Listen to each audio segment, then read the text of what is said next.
Um, it's interesting that we seek a higher existence. It is actually a decision inside of our own belief. We do not know how we've been created. We don't know how we exist. And the end game is death. And death is no longer existing. And as far as do you exist after you die in a different place, that's something that you never really know. If you consider sleep itself, when you are asleep, you are non-existent. And that's what I think death is. You're simply non-existent. But as you are awake, you are a wave of existence.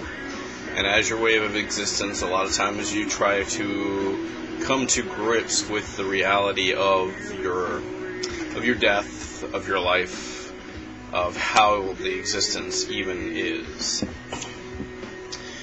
Now, as far as believing in a creator, that is a truth of a belief that spills through people. They realize that they did not create themselves, and therefore something created them. And as far as what created them, they'll never really know. All they can do is believe.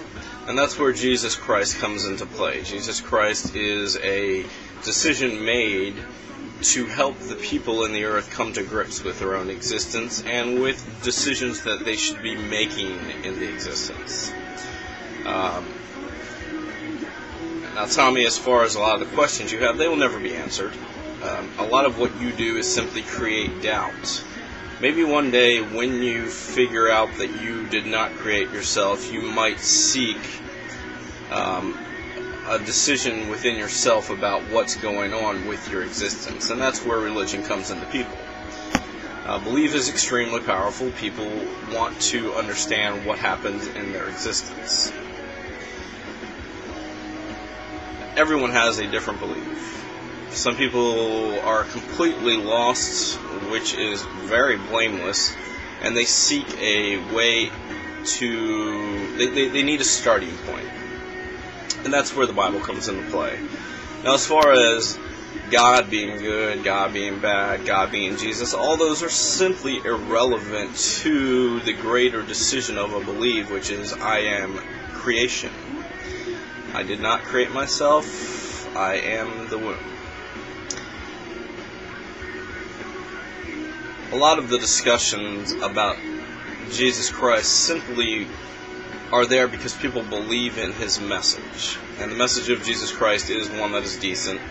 As far as the Old Testament, our God might be an evil son of a bitch, and he might need to change his ways still. And it might be a slow process through him in belief. To say that he is perfect and never makes mistakes is to say that he does not exist. Every being makes mistakes and discovers through creation how to make better decisions. And I think that's one thing that you need to give God grace about. The Creator himself, this is a creation, and creation itself is a mystery and is a growing and learning process. And God is allowed to make mistakes. He does make mistakes. There is very little doubt. Tommy, I think you're actually in that place where you want to have some understanding. And maybe one day you'll go into the message of Jesus Christ and discover you agree with a lot of the things that he says. As Jesus being God, God being a decision, whatever, it's almost irrelevant. Once you go into the decision itself, it gets lost in belief as to what is.